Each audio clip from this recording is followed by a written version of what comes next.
Bom, eu vou falar um pouquinho de uma forma mais filosófica, de uma coisa mais profunda sobre o ser humano, da relação do menino 2 do documentário Menino 23, que foi bem diferenciado dos outros 50 meninos que foram levados primeiro para o orfanato e depois para a fazenda, como é documentado no filme e relatado. O menino 2, ele foi escolhido pela matriarca da fazenda porque achou ele mais delicado, mais sensível, para poder trabalhar justamente na fazenda, para trabalhar com os outros. Então ela se afeiçoou a ele, como mostra o documentário, para que ele cuidasse das crianças, dos afazeres domésticos. Então ele virou um tipo de escravo domesticável. Então os outros meninos foram cuidar da lavoura, das plantações, do trabalho pesado. E o número 2 ficou, digamos assim, com esse trabalho, com esse presente, né, escolhido por eles. Bom, o menino 2, ele sofre uma ilusão, porque como ele é um tipo de escravo domesticável, ele vai ser objetificado. Então ele vai ser um objeto dentro da casa para uso de interesse da família. Então, a partir desse processo de objetificação, o menino 2, ele não entende de que ele está sendo apenas um instrumento utilizável para determinado fim, que é da família, os interesses. Por conta disso, ele se envolve, ele acha que tem direito na família, ele acha que é da família, ele passa a conviver nos melhores lugares, nas melhores roupas. Mas por quê? Não porque ele é o melhor tido pela família, porque ele é imprescindível, tá, dentro da família para poder desenvolver as coisas, os afazeres domésticos. O menino 2, ele se destaca, e eu acho muito interessante, porque mostra justamente essa objetificação, que é presente até hoje. Como ele não era casado, então o papai era o dono da casa. E eu costumo dizer que o papai foi um Chica da Silva homem, entendeu? Que viveu, ele fez exatamente aquilo que ele quis a vida dele inteira, né? Ele não tinha o que reclamar, porque ele viveu mais dentro da casa da fazenda, dos patrão. Lá ele era muito feliz, eles tratavam ele muito bem. Mas será que este menino realmente não tinha do que reclamar? As roupas caras e o tratamento especial apenas mascaram o enorme processo de objetificação por qual este menino passou. Bem, ele não escolheu ser levado para aquela fazenda.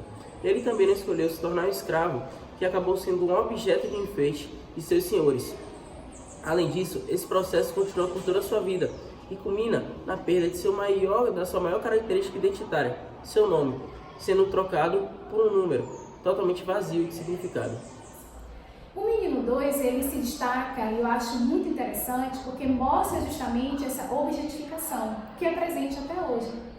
Dentro da filosofia, o filósofo Hegel, que é alemão, inclusive do século XIX, ele fala que a objetificação é uma variante, uma variação de alienação, é um tipo de alienação.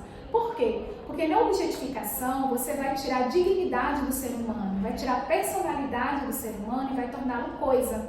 Isso que você torna o ser humano coisa, ele vai ser coisificado, então vai ser reificado. Por quê? Porque ele vai virar um mero objeto. Então, se ele vira um mero objeto dentro da sociedade, ele vai se perder enquanto indivíduo. Também pensadores, filósofos e sociólogos alemães, Adorno e Durkheim, dizem que a partir do momento que você torna o ser humano instrumento, você tira a sua capacidade racional de perceber as coisas. Então, se você tira a capacidade racional do ser humano, ele vai ficar perdido e vai se entender apenas como objeto, como instrumento. Por isso que nós falamos em razão instrumental, que foi muito utilizado na Revolução Industrial e é utilizado hoje quando o ser humano se torna um mero objeto. E como é que se resolve isso? É um problema, assim, que já vem de muitos anos atrás, então não é algo que vai ser resolvido agora, mas você pode trabalhar para que essa forma de trabalhar o ser humano com o objeto vá diminuindo no decorrer do tempo. Porque lá em Platão, quando ele fala da sociedade perfeita, da sua hierarquia, ele já fala nisso. Ele já fala nessa objetificação do ser humano, quando ele divide sua pirâmide, e ele também já fala da eugenia naquela época. Quando ele fala que o ser humano tem que ser escolhido, tem que ser diversificado para ter os melhores para serem os guardiões, ou os melhores para serem justamente os reis filósofos. Então é algo que já vem na antiguidade. Então não é um espanto para a atualidade, mas pode ser trabalhado na atualidade para que o ser humano possa ter o seu papel, a sua importância e o seu valor. Ao mesmo tempo que nós temos, portanto, um menino que se constitui jovem, com padrões comportamentais, estéticos, muito ligados à casa grande, é também, me parece, uma consonância entre os familiares e amigos que não deixava de ser um prestador de serviço. Nas décadas de 20 e 30, o Brasil ainda era um país extremamente preconceituoso. E mesmo após a abolição da escravatura, muitas pessoas ainda enxergavam o negro como um ser inferior. Tudo isso contribuiu para a decisão de se levar crianças negras para a fazenda dos Rocha Miranda. Afinal, para a grande maioria da população, o negro não passava de um animal. Após a abolição da escravatura, o negro não teve para onde ir, pois não foi oferecido a ele nenhum tipo de ajuda por parte do Estado. Não foi oferecido emprego e muito menos moradia. E como consequência disso, o negro teve que se refugiar nos morros, onde surgiram as primeiras favelas. Os comerciantes e fazendeiros negavam empregos aos negros, em virtude da antiga relação que eles tinham com eles na condição de escravo, e para eles era uma afronta ter que pagar salário a um negro. E por isso, os comerciantes preferiam dar emprego aos imigrantes que chegavam ao Brasil.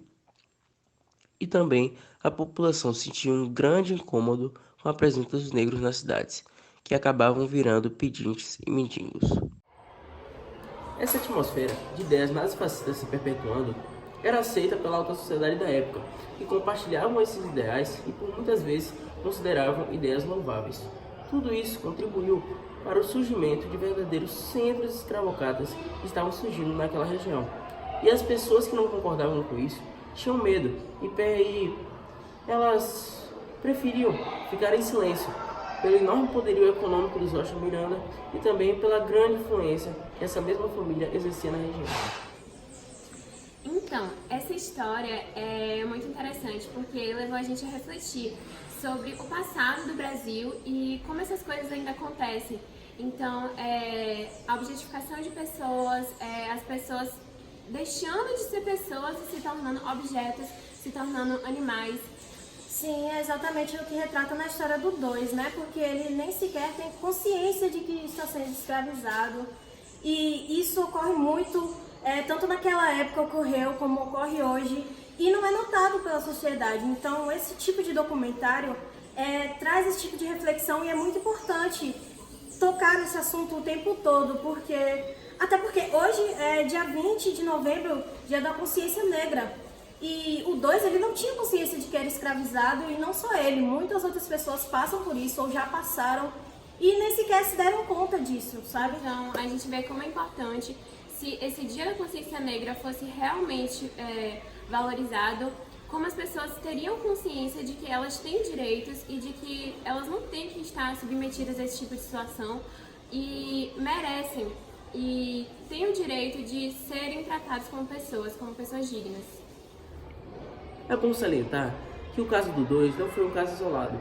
Milhares de crianças naquela época sofreram o que eles sofreram e foram escravizados. E não foi só naquela época. Até hoje em dia, crianças são levadas para lugares remotos e permanecem como escravos por longos anos, sem as histórias serem conhecidas.